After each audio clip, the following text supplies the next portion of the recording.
Naibahagi ni Andy Eigenman ang video nila ng anak niyang si Koa. Maririnig sa video ang pagtatanong ni Andy sa anak kung ano ang pangalan niya. Yan ang ating sabay-sabay alamin ang kwento ng mag-ina sa video natin ngayon dito sa aking channel. I shine so bright you might go blind. Shenna Talks, like and subscribe.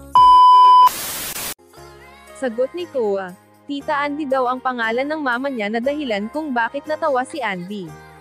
Pinaliwanagan niya ang anak na Andy lang ang pangalan niya ngunit nang tanungin niya ito uli ay Tita Andy pa rin daw ang pangalan ng mama niya. Natawa si Andy Eigenman sa anak niyang si Koa nang tawagin siya nito ng Tita Andy. Pinaliwanagan ni Andy ang anak na Andy lang ang kanyang pangalan.